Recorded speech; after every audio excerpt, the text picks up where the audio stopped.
Hey friends, Chubby Meeple. Here today with another game that I picked up at Gen Con. Wanted to come by and show you this game. This is a game that released at Gen Con, is available now. You can pick this up at your local game store. You can pick it up through the publisher's website. I'm sure anywhere you buy your games, you'll be able to find this game. And I will say right now, before I even jump into gameplay and then tell you I'm going to come back and tell you what I think, I highly recommend picking this game up. The game I'm talking about today is Compile. This is from Greater Than Games, the two-player card dueling game.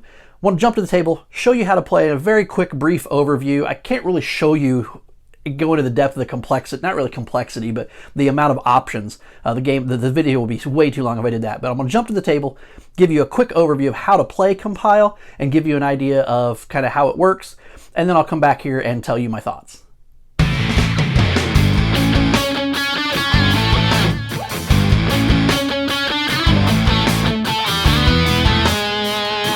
Compile is a two-player head-to-head card game where each player plays an AI trying to compile 3 protocols before their opponent does in order to rewrite reality into their own image. Kind of creepy considering where we are in AI today.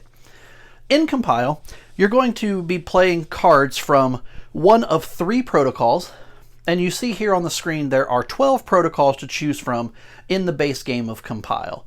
What you're seeing here, this is the box that the cards come in. It's a very fancy looking little kind of high-tech cube, gorgeous.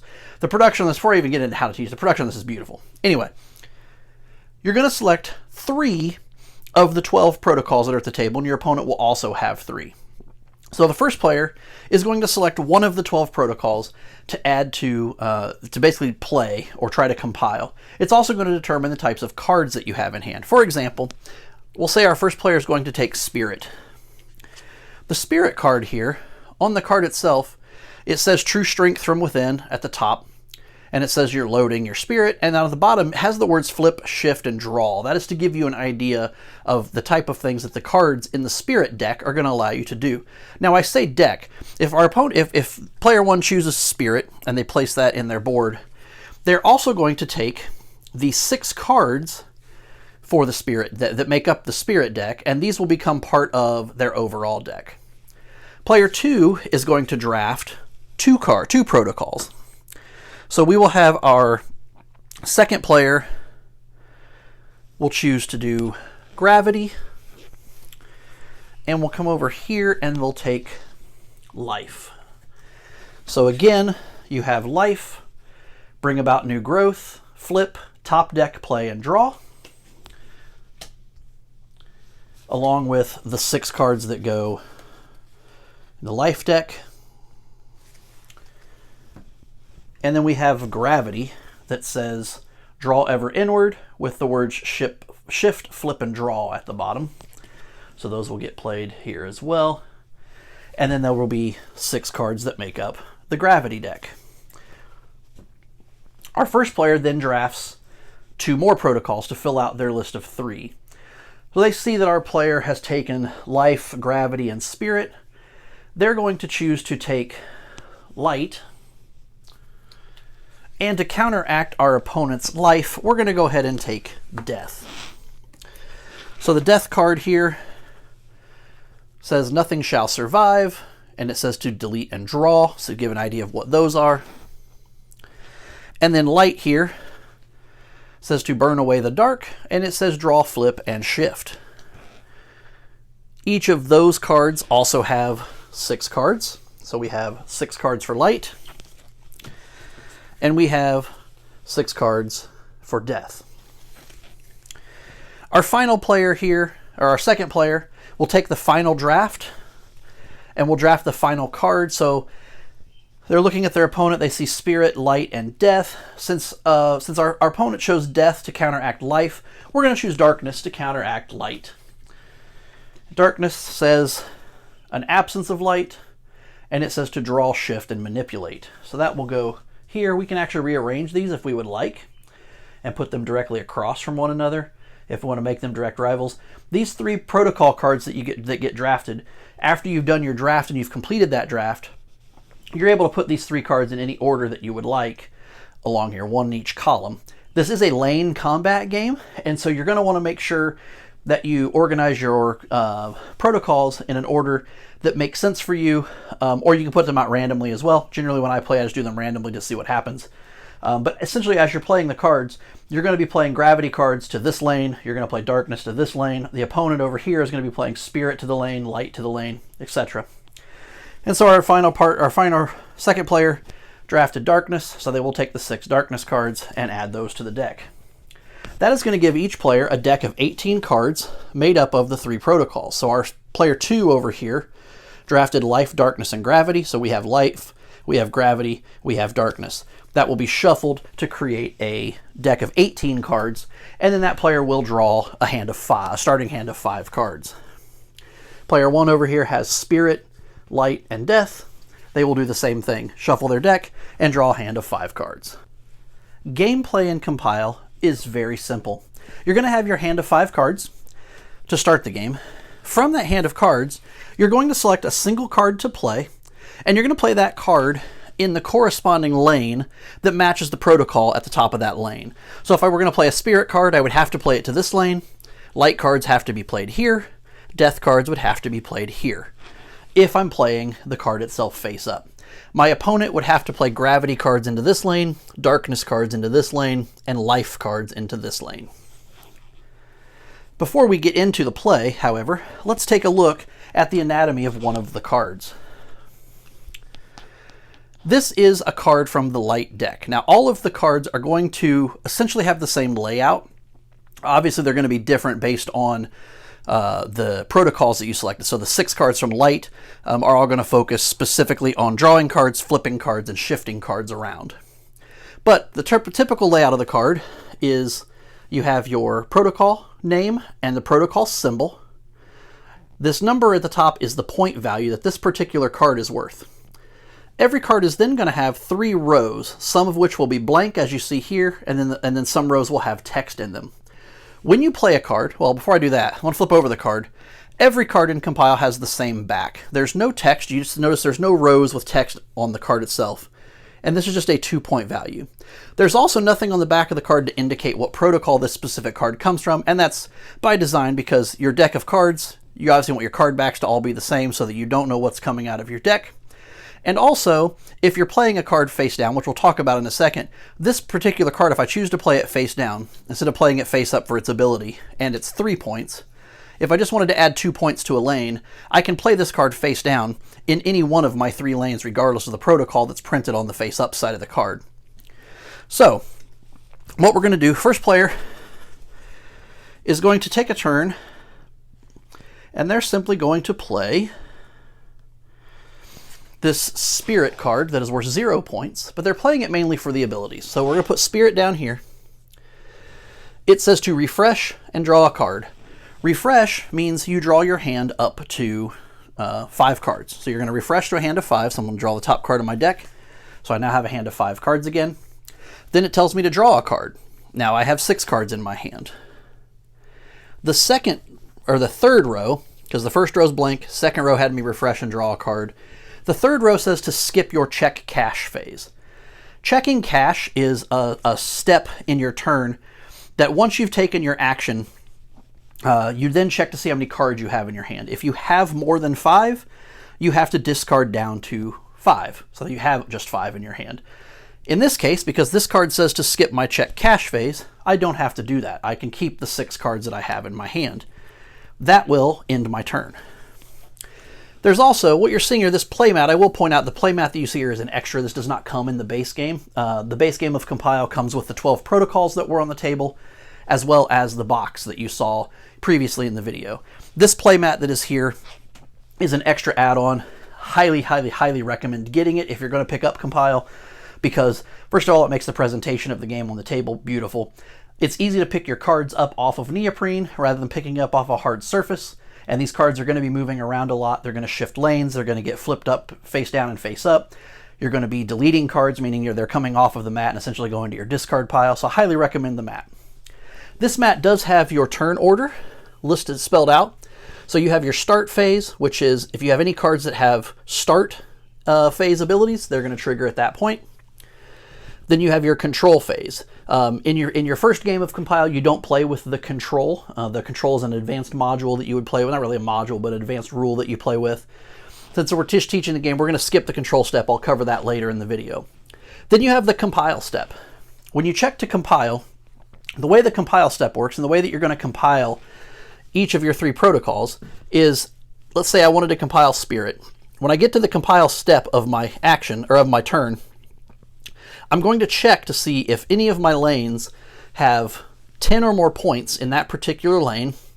And I say in that particular lane, I'm not going to say 10 points of that protocol, because there could be cards played face down here that could be other protocols. There could be shifting that's happened that's moved cards from other protocols to that lane where the point values are still valid. But if I have 10 points in this lane next to my Spirit protocol, and more points than my opponent has in the opposing lane, so if I have 10 or more points in Spirit, my Spirit lane anyway, and my opponent has less than 10 or less points than I have in their gravity lane, I would get to compile. Compiling means I take all of the cards in my lane, they get deleted, discarded. All of the cards in the opposing lane get deleted and discarded to my opponent's discard pile, and I would then take my Spirit card and flip it over to the compiled side and essentially score a point. The game is going to end once one person has compiled all 3 of their protocols. If you compile, you'll skip your action step.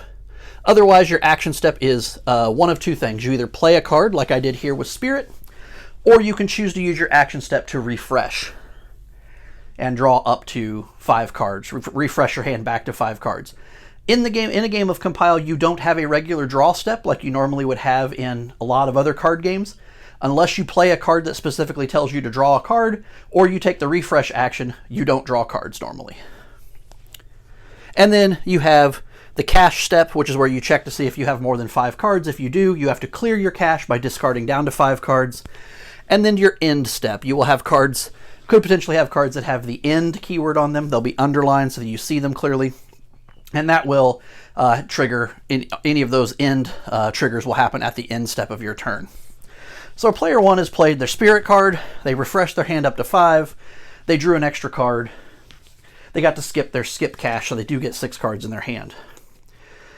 Player 2 takes a look at their hand here, and we're going to play this Darkness card. It is a 2-point card. The first row says all face-down cards in the stack have a value of 4. So normally your face-down cards have a value of 2. This card makes all of the cards in that row a value of 4. All face-down cards a value of 4. And it says I can flip a covered card in this line. So I want to play this here for 2 points. That turns this active ability on, that all of my face-down cards in this stack. It specifically says this stack, not this lane. If it says lane, it includes the lane that I play as well as my opponent's lane. This says stack, so it's only my cards on my side of the lane. And then it says I could flip a covered card in that line. I don't have any covered cards in that line, but I would be able to flip one face down or face up if there were one. And that could be, flipping a card face down so that now that card goes from being worth whatever was printed on it to being worth 4.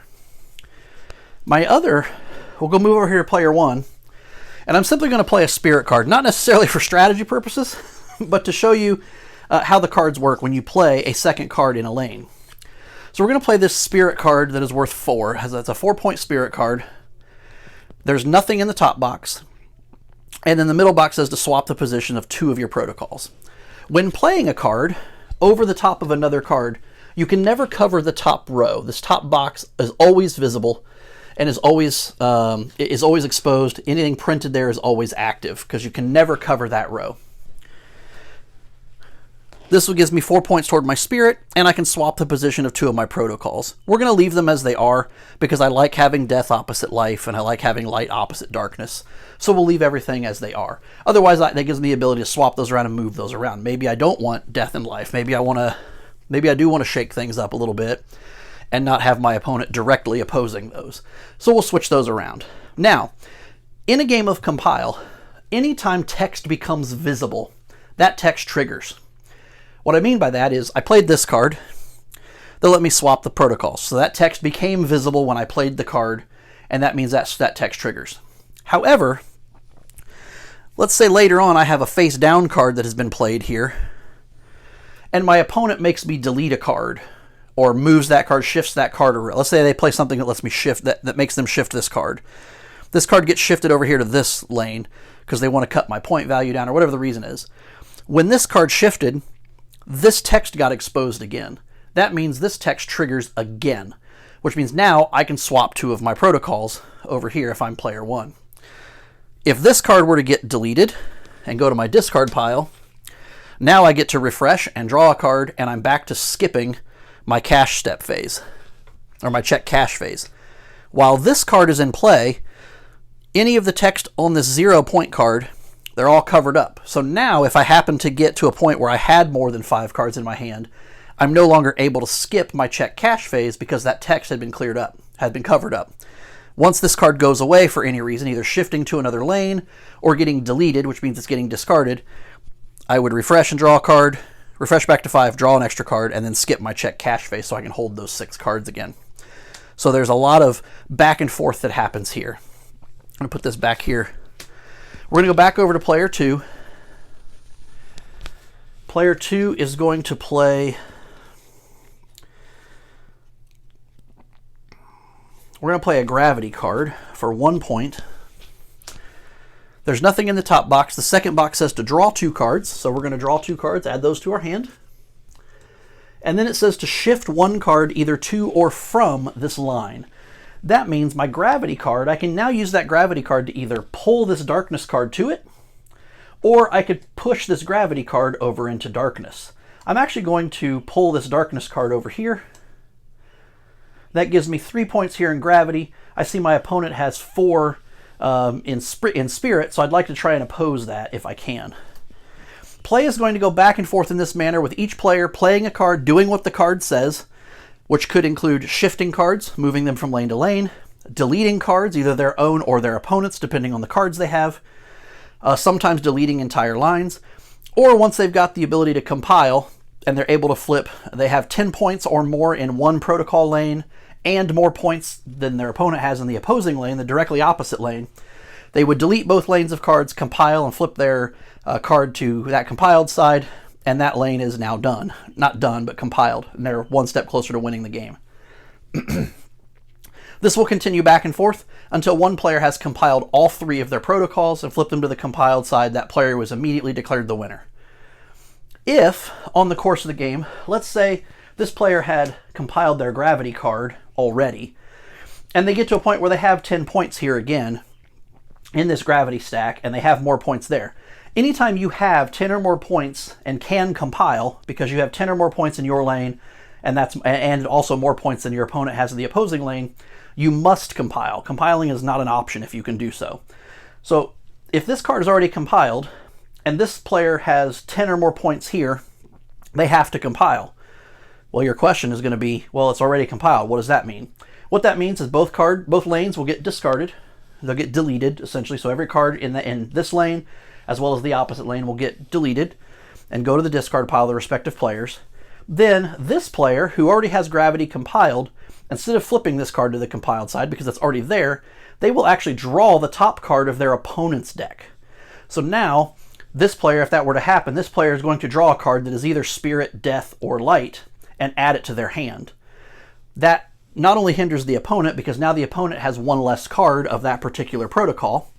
They don't know which of those protocols they have less cards of. And this player now has another card that they can play face down for that 2 points on the back of the card, because face down cards can be played into any lane, unless you have cards that say you can't play face down cards, because those do exist. That is compile. Now we mentioned after you've played your first few games of compile and you're used to it, you can add in the control rule. So there's a control step that happens between your start and compile steps. The way control works is you check for control, and you gain control, which is this little control module. There's a little card that's a control module, foily and pretty like the other cards are. If I have more points in 2 of my 3 lanes than my opponent has in the opposite lane. So if I had more points in this lane and this lane than my opponent had in their 2 lanes, I would take this control marker, and it would stay on my side of the board until I was able to use that particular card. If you have the control component, the control card, on your side of the board, and you take the compile or refresh action, Before you take that action, you can first rearrange your opponent's protocols. Obviously, when you rearrange your protocols, they won't change sides, so I can't steal Spirit and add it to my side of the board, but they can change position on the same side of the board. So if I have this control component, and I'm compiling, or I'm choosing to take my turn to refresh my hand back to 5 cards, before I take that action, I will use this control component to rearrange my opponent's protocols, and then the control component returns back to a neutral state. And isn't able to be used again until one player gains that control marker by, again, having more points in 2 of the 3 lanes than their opponent has. The base game of Compile comes with 12 protocols, as you saw at the start of the video. There is also a small expansion pack that adds 3 more protocols to your game of Compile to give you more options and more combinations. Those 3 new protocols that can be added to your game are Hate, which says Ultimate Disdain, delete theirs and yours. Apathy, Uncaring, Unfeeling, this says Flip face down. And Love, Giving is the true gift, this says to draw, gift, and exchange. So this would take your total protocol count available to you when drafting your protocols to a total of 15, giving you more potential combinations. So that is Compile from Greater Than Games. 2-player card battler, lane battler, rival AI taking on each other trying to compile 3 protocols first. This game, I'm going to come right out and say it, of all the games that I played and or picked up at Gen Con, Compile, hands down my favorite game that I picked up and played. This is such, in my mind, this is such a brilliantly designed game. It's simplistic in its gameplay. I have a hand of cards, I play one card into a lane, I do what that card says, it's my opponent's turn. What makes this game so brilliant in my mind is each of the protocols are only 6 cards, and most of those protocols, your cards are going to score you, and the 6 cards are going to have point values on them from 0 to 5. There are a couple of them that go from 1 to 6 instead. Your higher point cards are generally doing things that detriment you, so all of the cards that have 5 points on them tell you to discard a card. So I'm going to play this card and score 5 points in Gravity. I have to discard a card. Doesn't necessarily have to be a Gravity card, but I have to discard a card from my hand. And because there's no draw phase in this, so I don't automatically get to draw cards, I need to have some kind of plan for how I'm going to get cards, either playing cards that will let me draw, or I'm going to have to use my entire turn to refresh my hand back to 5 cards so I have some cards to play. The push and pull, the tug of war in this game between the 2 players is so good. It's so brilliant. I have played this game now probably a half dozen times before I shot this video. Every game has felt incredibly different. That being said, every game has been incredibly close. It's always been both players have 2 of their 3 protocols compiled, and it's a race to see who can get that 3rd one done. And then it's a matter of, if the protocol that I'm trying to compile isn't lined up with the protocol you're trying to compile, then it's a matter of, do I keep throwing cards into the one I want to compile to try to get to my 10 points that I need, or do I need to be playing cards in the lane across from the one you're trying to compile to try to have more than 10 points in that lane to keep you from compiling? There's so many decisions that have to be made. I absolutely love the fact that the rule is anytime text gets reviewed or revealed, that text triggers again. And this is, in the rule book, it's stated it's last in, first out. So if in the middle of resolving something, I delete a card from my opponent that reveals text, I stop doing what I'm doing immediately. My opponent, that newly revealed text of my opponent's now triggers, and they do all of that however they can, and then it will come back, I get to finish out what I was doing. So that last in, first out adds another depth of strategy because, okay, you've got a 5-point card on the bottom of that stack, and you can only target cards, I didn't say this in the video, but the last card that was played in each line or each lane is the only card that can be targeted unless a card specifically says covered cards or all cards.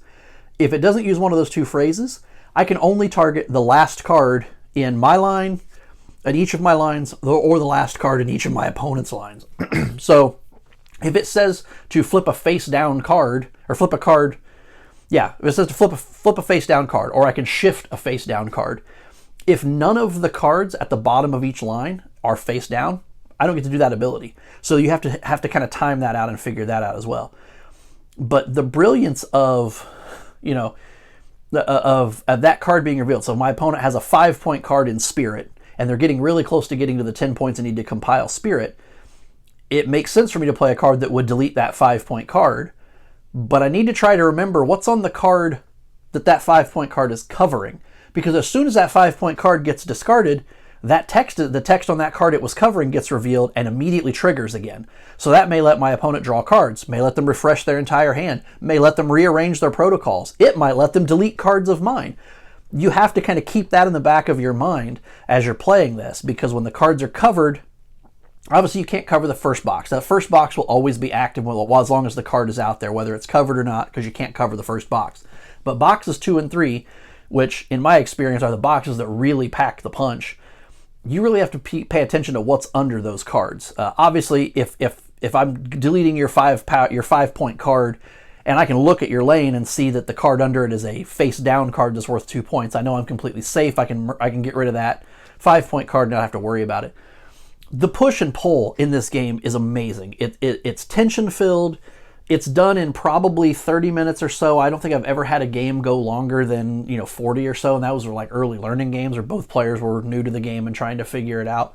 The control component that you can play with, that control rule of seizing control, and then whenever I compile or refresh my hand, I get to rearrange your protocols, is super fun. It really lets you mess with your opponent even further than just playing the cards that you have, because now, again, if they've got 6 points in gravity in one lane, and I have that control module, and I just refreshed my hand, even if I'm just choosing to refresh my hand instead of playing a card, I put that control module back, I get to rearrange your protocols, and now I've moved gravity to a completely different lane. Now you can't play gravity cards anymore in that lane. You're playing other cards. Now granted, if I put life over there, you can play life cards there, and as long as you get 10 points total in that lane, you can still compile whatever protocols at the top of that lane. But it shifts around where you're able to play those gravity cards, or where you're playing life, or whatever that protocol is. It can really mess with your opponent's plans. I absolutely love this game. Highly recommend running out, picking up Compile. It's $20. It's a $20 game. You're going to get endless gameplay out of this. When I was talking to the representative of Greater Than Games at the event during Gen Con about this, with the 12 protocols that are in the game, not counting the other 3 that come in the expansion, just the 12 that come in the game, there are roughly 400,000 combinations of protocols that could be in a game, because you're only taking 3. So any 6, you're going to have 3, your opponent's going to have 3. So of the 12, you're only taking half of them, and that gives you a little over 400,000 combinations was a number that I was given as far as replayability is concerned. And that's before you even add in the randomness of shuffling your 18 cards together, drawing a hand of only 5 of them. You could shuffle those cards together, draw a hand of 5 cards, and have a hand of 5 cards that are made up of 2 of your 3 protocols. I've got life, death, and light as my 3 protocols. I may draw all life and light and not have any death cards in that opening hand. So then it becomes a matter of trying to find a way to draw cards. Do I just refresh my hand back up so I can draw some? Do I purposely take the action of playing those 5-point cards down that make me discard cards so then I can refresh sooner and try to get some more of those the other missing protocol that I hadn't drawn? Brilliant, brilliant design. I absolutely love this game. I believe there are plans to put out even more protocols for this, because when you look this up on Board Game Geek and you do a search for Compile, it's listed on Board Game Geek as Compile Main 1, and then the expansion is listed as Expansion 1. So I would not be shocked to see more Compile come out, especially if this game continues to be successful for them and takes off. I could see a Main 2 coming out with another base 12, additional expansions, and add other protocols. Like I said in the video, I highly, highly, highly recommend grabbing the playmat that you saw in the video. It doesn't come with the game for the $20 price point. It is an add-on that you need to grab, but I highly recommend it because those cards are moving around. They're shifting so much. They're getting flipped face up, face down. They're getting discarded and deleted. There's all kinds of movement that's happening with these cards, and to play this game on a hard surface, you're going to be picking at these cards. The game is absolutely stunningly beautiful. I don't think the video that I shot really probably doesn't do justice to how gorgeous the artwork on these cards really is. It's beautiful artwork, beautiful colors. Obviously your light, your love, your life, water, your spirit, all these are like brighter colored cards. And you get to death, darkness, hate, fire. They're much darker. They're much more aggressively colored to give you that kind of pull you into that theme of that particular deck. And then the gold foiling. The cards all have gold foiling on them that just really make the colors pop even further. They make the cards pop themselves. Run out, get Compile. Stop this video right now. Don't do that. Keep watching me.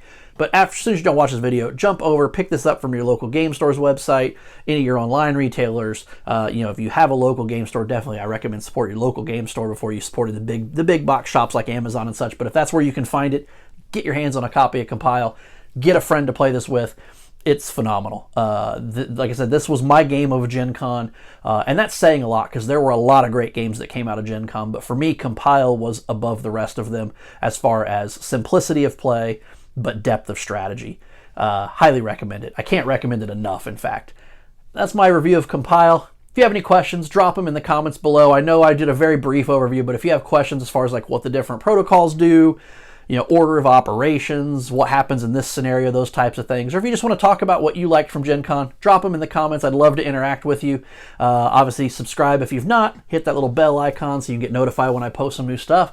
And we'll have videos coming out here soon to take a look at some more fun stuff at the table. But until that happens and until next time, keep gaming, friends.